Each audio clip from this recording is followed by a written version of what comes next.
Ողջույն, եթերում հարցազրույցն է, զրուցելու եմ ամերիկյան արտաքին քաղաքականության խորհրդի ծրագրերի ղեկավար Լաուրա Լինդերմանի հետ։ Բարև ձեզ։ Շնորհակալ եմ հրավերն ընդունելու համար։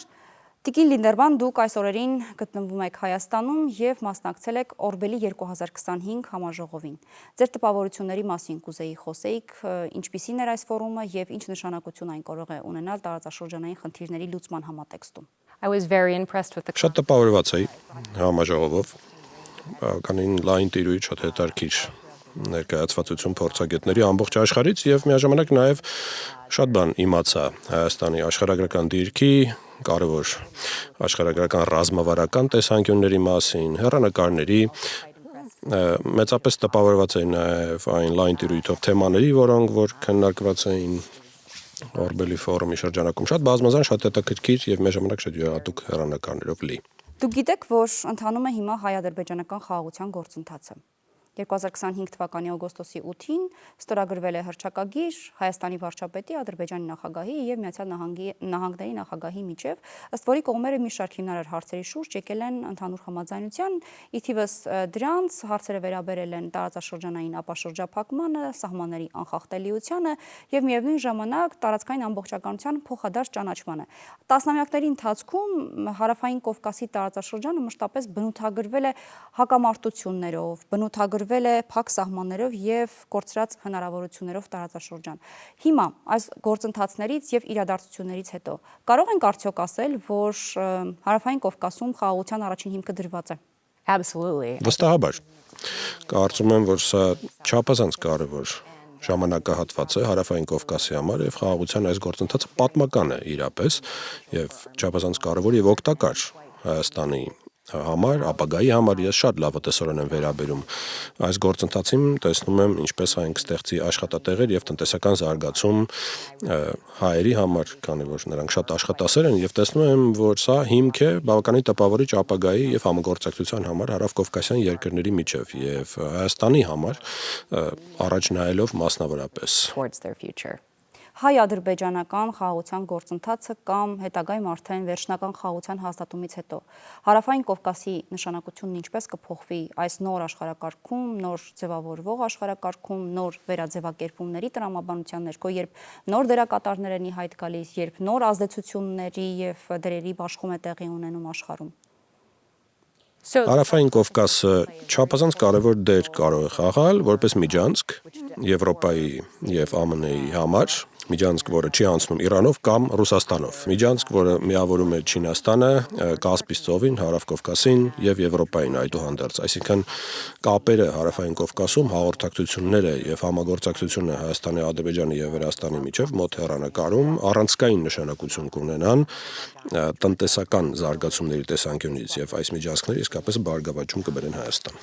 Corridors are reality and bringing more prosperity to Armenia going forward. Հայաստանի կառավարության համար առաջնահերթություններից է տարածաշրջանի ապաշրջափակումը, որի համար հայկական կողմն առաջարկել է խաղաղության խաչմերուկ նախագիծը եւ միջազգային խաղաղության եւ բարեկեցության Թրամփի ուղին կամ այլ կերպ ասած TRIP-ը հանդիսանում է այդ խաղաղության խաչմերուկ նախագծի կարևոր բաղադրիչը։ Դուք ինչպես եք տեսնում տարածաշրջանի հաղորդակցությունների եւ ինտեգրացիայի հեռանկարները։ I see there's Բազմաթիվ հնարավորություններ եմ տեսնում առաջին հերթին վստահաբար խաղաղության նոր գործընթացը եւ բոլորն այս բան մտահոգ են թե ինչպես կընթանան հաջորդ փուլերը, բայց վստահ եմ եւ լավատես, որ քայլ առ քայլ առաջընթացը կապահովվի եւ կինտեգրվեն հայ-ադրբեջանական ընկերությունները, հայկական, ադրբեջանական, վրացական եւ կենտրոնական ասիական եւ մենք կտեսնենք իրական բարելավում մարդկանց առօրյա կյանքում։ Այդ թվում մարդկանց, ովքեր սահմանամերձ գոտիներում են ապրում, բայց այդ թվում հայերի համար։ Ես նկատի ունեմ նաև ճամփորդելու, տեղաշարժվելու տեսանկյունից հնարավորություններից օգտվելու, տնտեսական հնարավորություններից։ Թեև շատ վաղ է դեռ այդ մասին խոսելը, ամեն ինչ շատ փխրուն է, բայց ես հուսով եմ եւ լավատես, որ սա չափազանց կարևոր բեկումնային պահ է այդ թվում Հարավային Կովկասի եւ աշխարհագրական կարևորության տեսանկյունից։ կուզեի մասնավորապես TRIP-ի մասին խոսեինք։ Հայաստանում այս նախագծի կողմնակիցները սա ներկայացնում են որպես պատմական առաջընթաց դեպի խաղաղություն եւ նաեւ նշում են, որ դա կստեղծի նոր հնարավորություններ տարածաշրջանային կապակցման եւ նաեւ տնտեսական զարգացման համար։ Բայց նաեւ մեր քաղաքական դաշտում կան քննադատներ, որոնք զգուշանում են, ասելով, որ եթե ամերիկյան կոնսորցիումին որոշ գործառույթներ փոխանցվի, ապա Հայաստանի ինքնիշխանությունը գուցե Սյունիքի տարածքի վրա որոշակիորեն նվազում կապրի եւ դա նաեւ կարող է բերել աշխարհակաղակական որոշակի հետևանքների։ Ձեր կարծիքն առհասարակ կուզեի լսել այս նախագծի շուրջ, TRIP-ի շուրջ եւ դուք ինչ դիտարկումներ ունեք դրա հնարավորությունների եւ գուցե նաեւ հնարավոր հետևանքների եւ Հայաստանի պարագայում եւ լայն առումով տարածաշրջանի ու աշխարհի համար։ I think there's quite Կարծում եմ լավ նորություններ կան TRIP միջանցքի մասով, քանզի այս պահին ԱՄՆ արտաքին քաղաքականությունը որևէ այտենց մեծ ռազմավարություն հարավային Կովկասում չի հետապնդում եւ չունի ինչ-որ ընդհանուր տեսլական այն մասին, թե ԱՄՆ-ն ինչպես է հարավային Կովկասը փոխակերպելու։ Սա ավելի շատ գործարքային մոտեցում է, այդ թվում ԱՄՆ-ի աչքերում, այսինքն մենք հետաքրքրված ենք ամերիկյան բիզնեսների զարգացմամբ, որոնք կնպաստեն տարածաշրջանի կայունացմանը եւ տնտեսական հնարավորությունների ձևավորմանը։ Այսինքն այնինչ գրված է խաղաղության պայմանագրում եւ այնինչ տեսնում ենք TRIP նախաձեռնության փաստաթղթերից, ամեն ինչ հստակ է՝ կայունություն, խաղաղություն, տնտեսական զարգացում։ Եվ կարծում եմ Հայաստանի կառավարությունը շատ հստակ է իր դիրքորոշումը ներկայացրել եւ կարծում եմ ԱՄՆ-ն էլ կարող է մեծ օգնություն տրամադրել այն տեսանկյունից, որ որևէ համընկնումներ չլինեն որևէ կողմից եւ սահմանված գծերի խախտումներ, ինչը կբերի տնտեսական զարգացման այս տարածաշրջանի համար մասնավորապես եւ կայունությանը առաջին հերթին, քանզի ինչքան ավելի հետաքրքրված երկրներ լինեն կայունության մեջ այս տարածաշրջանում, այնքան ավելի շատ հնարավորություններ կստեղծվեն, ճանապարհներ, միջանցքներ եւ միաժամանակ ավելի շատ երկիր հետաքրքրված կլինի խաղաղության պահպանմամբ Հայաստանի եւ Ադրբեջանի միջև այդ թվում իսկ խաղաղության ձգտելը կարծում եմ միշտ դրական է, հետեւաբար սա կայունություն է, խաղաղություն եւ լավ հնարավորություններ տնտեսական աճի։ I think this can only bring stability, peace for the future, and real opportunities for economic growth.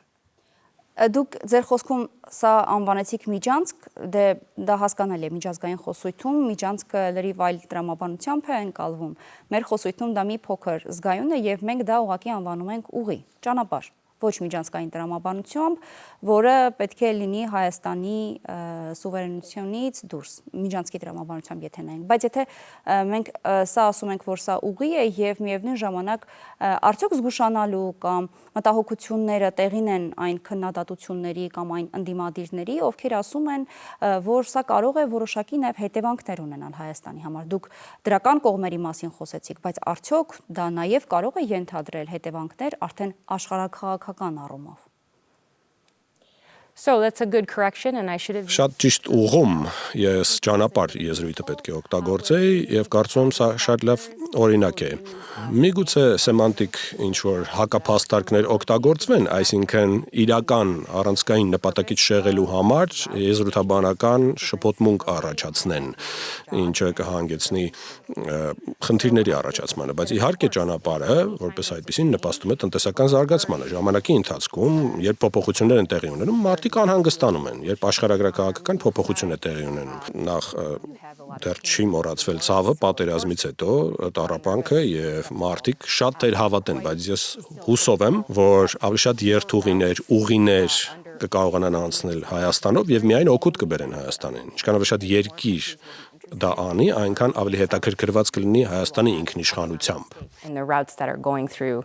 sovereign Armenian territory. Հայաստան եւ Միացյալ Նահանգների միջև ստորագրվել է փոխհմբռնման հուշագիր, ըստ որի Հայաստանը պետք է դառնա տարածաշրջանային տրանսպորտային հանգույց։ Սա է հիմնական նպատակը։ Միացյալ Նահանգները այդ հուշագրով պարտավորվում է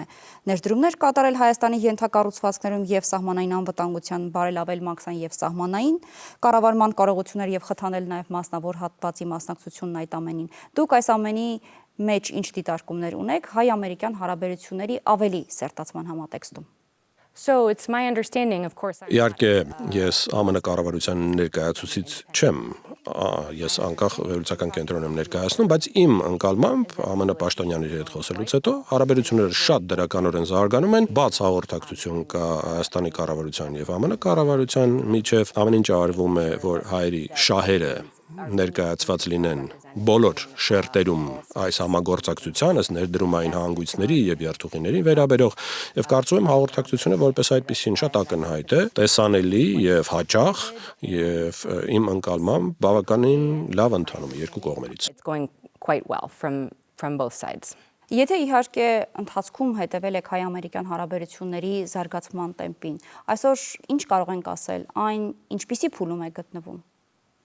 I think there's Կարծում եմ վաղ փուլում են դեռ, բայց այս պահին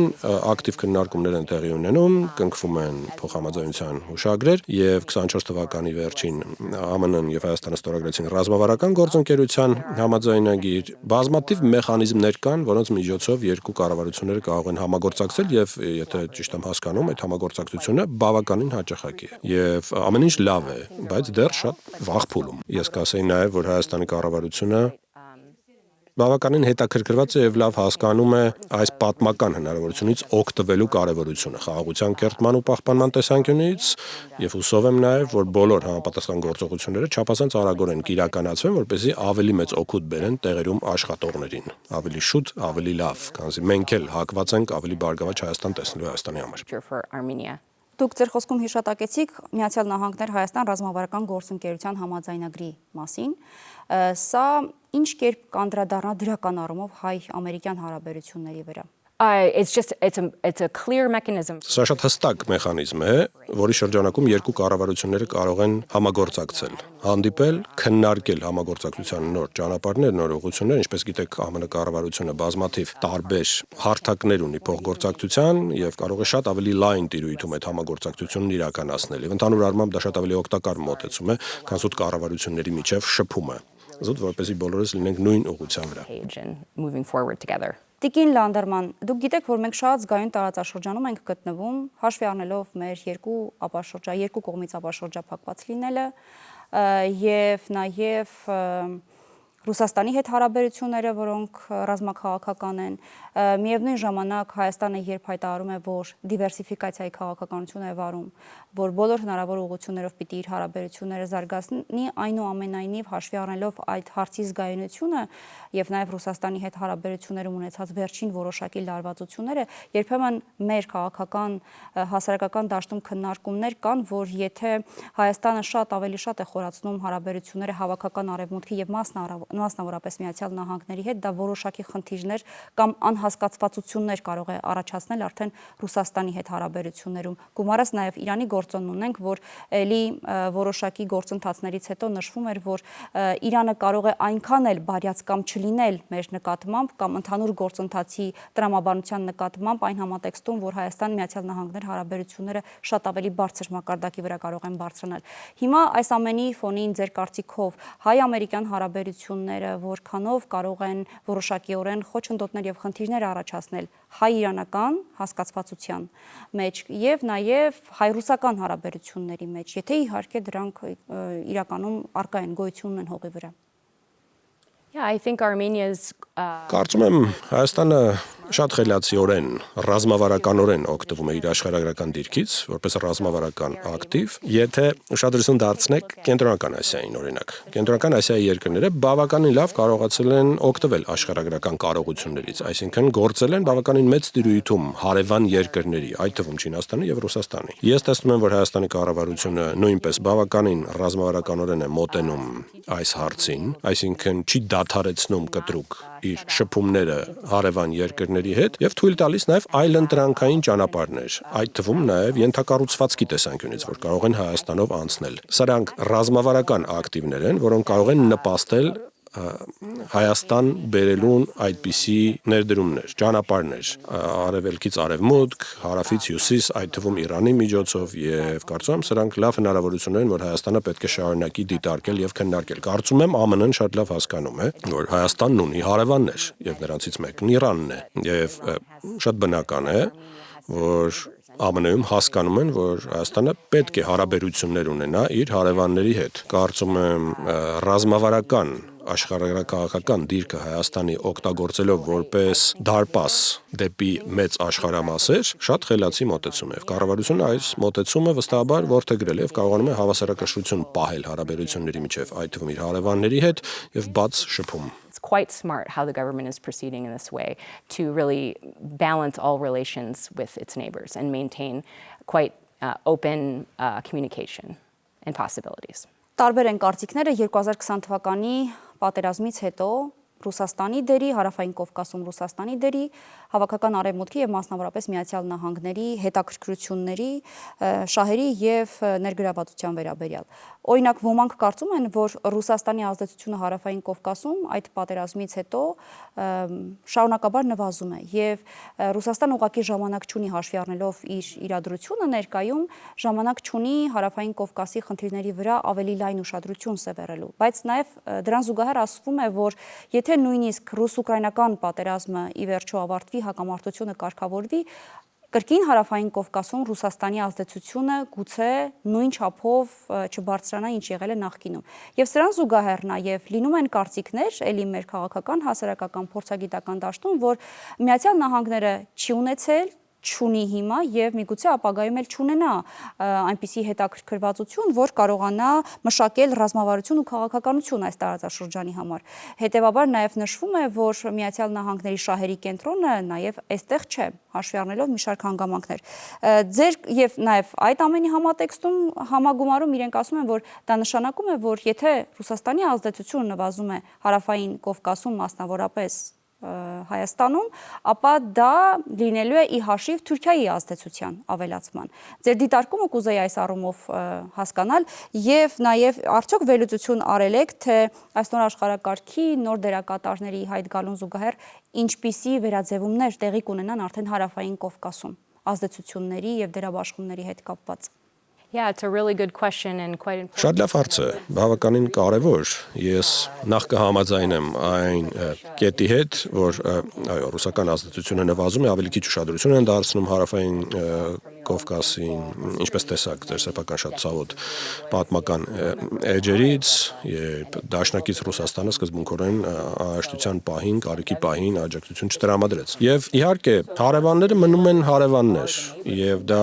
ենթադրում է նաեւ, որ Թուրքիան էլ համապատասխանաբար ինչ-որ ազդեցություն ունի Հարավային Կովկասում, Հայաստանի հարևան լինելով, եւ եթե ճիշտ եմ հասկանում, բազմաթիվ հայեր նաեւ ապրում են Թուրքիայում որոշ հաշվարկներով մինչև 100,000։ Սա չափազանց զգայուն հարց է։ Եվ իհարկե Հայաստանին շատ է լարում Թուրքիայի դերը, ակնհայտ է, բայց Թուրքիան այդտեղ է լինելու։ Այսինքն, եթե հայերը չցանկանան, որ Թուրքիան հարևան լինի, աշխարհագրություն փոխել չեն կարողանա։ Հետևաբար անհրաժեշտ կլինի հաշվել ռազմավարական դիրքորոշումը, բազմաշերտությունը հարաբերությունների, կառավարության մոտեցումներն ու քայլերը, որոնք բավականին խելացի են եւ շատ հեռանկարային։ Եվ կարծում եմ այս կերպ Հարավկովկասյան 3 երկրները միասին, այսինքն Վրաստանի հետ համագործակցելով եւ իհարկե հետագայում նաեւ Ադրբեջանի հետ համագործակցելով կկարողանաք հասկանալ, թե որտեղ են ձեր շահերը համընկնում։ Միաժամանակ նաեւ կկարողանաք համագործակցել Կենտրոնական Ասիայի հետ, կարծում եմ այնտեղ բազմաթիվ հնարավորություններ կան։ Իհարկե, այս պահը բավականին նշանակալի է, շատ զգայուն։ Իսկապես Ռուսաստանի ազդեցությունը նվազում է Հարավային Կովկասում, ես դրա հետ կհամաձայնեմ։ Russia from the South Caucasus, I would agree with that. Բայց ի հաշիվ Միացյալ Նահանգների ազդեցության մեծացման So the US ԱՄՆ-ն ունի տնտեսական շահեր, ԱՄՆ-ն վստահաբար պլանավորում է կոնկրետ դեր խաղալ Հարավային Կովկասում, բայց չկա տենց երկարաժամկետ ինչ-որ մեծ ռազմավարություն Հարավային Կովկասին վերաբերող, չեմ կարծում ԱՄՆ-ն կցանկանա այդ դերը ստանձնել։ ԱՄՆ-ն այստեղ շատ կոնկրետ տնտեսական հնարավորություններ է հետապնդում, մասնավորապես Տրիպ Միջանցկի տեսքով, ինչն էլ վստահաբար Հայաստանի կառաջարկի նոր հնարավորություններ բիզնես կոնտեքստում, տրանսպորտի, տնտեսական վերածննդի, ինչը չափազանց դրական է այստեղ ապրող հայերի համար եւ վստահաբար սա իրավիճակի փոփոխություն է, բայց միաժամանակ նաեւ տնտեսական աճի նախադրյալ։ Այսինքն ԱՄՆ-ն զուտ գործարարության, տնտեսության զարգացման ուղղությամբ կփորձի ներդրումային հնարավորություններ առաջարկել եւ կկայունացնի իրավիճակը ոչ չեզոք դիրքերից, այլ միգուցե ոչ երկարաժամկետ ամենայն դեպս, կարճաժամկետ միջամտություններով։ Այսինքն երկարաժամկետ աշխարհագրական ռազմավարական փոփոխությունների չի ձգտում ԱՄՆ-ն։ Այդպիսի շահեր ԱՄՆ-ն չունի։ Պարզապես տնտեսական դեր է խաղալու եւ կարծում եմ, որ սա հայերի շահերից է բխում։ or something. The US doesn't have that kind of interest. It just wants to play an economic role. So in that way, I think it's quite to Armenia's benefit. Միացյալ Նահանգների հետ հարաբերությունները որքան կարող են խորանալ կամ կուզեք պատասխանեք ընդհանուր արևմուտքի տրամաբանությամբ, որքան Հայաստանը կարող է խորացնել իր հարաբերությունները հավաքական արևմուտքի եւ մասնավորապես նահանգների հետ, լինելով ռուսական կառույցների տիրույթում, ԵԱՏՄ, ՀԱՊԿ, նաեւ ԱՊՀ, Ռուսաստանի հետ ռազմավարական գործընկերություն, ռազմաքաղաքական դաշնակցություն ունենալով հանդերձ, որքան կարող են այդ հարաբերություններն աճել։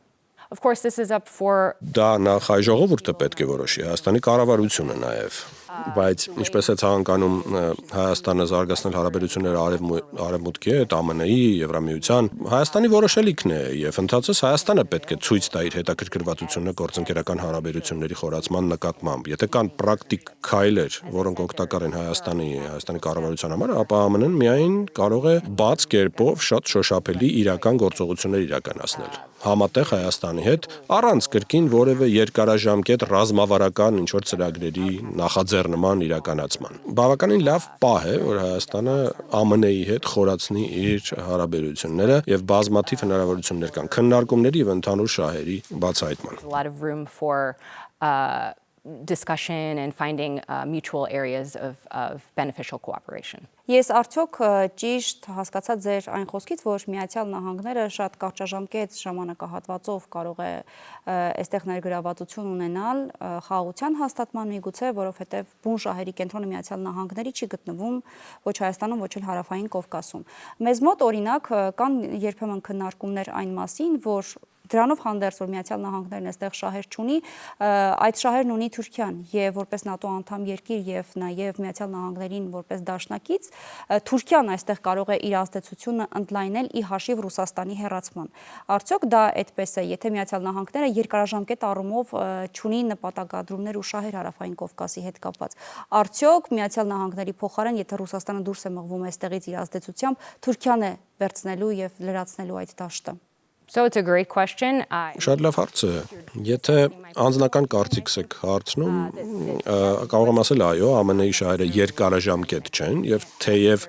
ԱՄՆ հաջորդ վարչակազմը չգիտենք ինչպիսին կլինի եւ ինչ դիրքորոշում կունենա, մենք ունենք բավականին բարդ ներքին քաղաքական իրավիճակ, որը շեղում է մեզ արտաքինից այս պահին, ինչը չի նշանակում, որ Տրիպ Միջանսկի ուղղությամբ ԱՄՆ-ն հաջորդ քայլը չի անի, ամեն դեպքում ԱՄՆ-ն չափազանց կարևոր դեր է խաղում, բայց նայելով իրավիճակին, այո, Թուրքիան ունի շահեր Հարավային Կովկասում եւ ցա Հայաստանի համար կարևոր է։ Հայաստանը պետք է փորձի հասկանալ ինչ հարաբերություններ է ցանկանում ունենալ Թուրքիայի հետ, ինչպես կարող է լավագույնս օգտվել կարողություններից, լծակներից, որպես ինքնիշխան երկիր,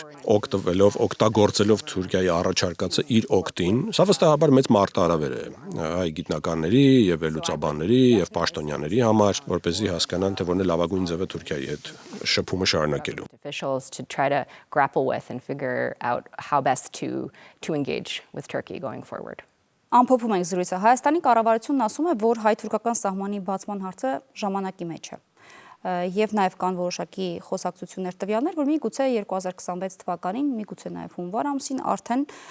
կարողանանք ասել, որ սահմանը բացված է։ Դուք եթե տեղյակ եք, նախկինում սահմանի բացումը պայմանավորվում էր հայ-ադրբեջանական հարաբերություններում առկա խնդիրներով եւ ոչ միայն։ Հիմա, երբ այս հարաբերություններում որոշակիորեն առաջընթաց կարող ենք ասել, որ գրանցվել է, Թուրքիայի հետ արդեն քաղաքական երկխոսությունը ավելի բովանդակային եւ նաեւ ինտենսիվ է դարձել։ Ինչ եք կարծում, ինչպիսինը կլինի Հարավային Կովկասի դերն առհասարակ նոր ձևավորվող աշխարհակարգում արդեն բաց սահմանների պարագայում, երբ Հայաստանը կարողանա ի վերջո հասնել նրան, որ Թուրքիայի հետ սահմանը բացվի, ես ուղղակի ընդգծեմ, որ Թուրքիայի հետ սահմանը Հայաստանը չէ որ փակել է, դա Թուրքիան է արել։ Yeah, I think that Ես իհարկե չեմ կարող ասել, թե կոնկրետ ինչ քայլերով գործընթացը կընթանա, բայց վստահաբար կա հնարավորություն սահմանը բացելու Հայաստանի եւ Թուրքիայի միջեւ եւ վստահաբար սա բազմաթիվ տնտեսական հնարավորություններով լի է։ Իմ փորձից ելնելով կարող եմ ասել, ավելի շատ բաց սահմաններ ունենալը ակնհայտորեն նշանակում է ավելի մեծ համագործակցություն միջազգային, ավելի շատ տնտեսական շրջանառություն եւ ավելի շատ ճանապարհներ Հարավային Կովկասով, որոնք պարտադիր չէ միայն արևմտյան կամ եվրոպական տեսանկյուններից կարևոր լինեն, կարող են լինել նաեւ Իրանի եւ Ռուսաստանի տեսանկյունից կարևոր, նաև շատ հետաքրքիր կարող են լինել Հայաստանի համար, օգտակար կարող են լինել, ինչպես արդեն նշեցի, տնտեսության, աշխատատեղերի եւ հնարավորությունների տեսանկյունից։ Jobs and opportunities for the country going forward. Շնորհակալ եմ զրույցի համար։ Thank you very much for having Դե me. շնորհակալություն հրավերի համար։ Զրուցակիցս ամերիկյան արտաքին քաղաքականության խորհրդի ծրագրերի ղեկավար Լաուրա Լինդերմանն էր, կհանդիպենք։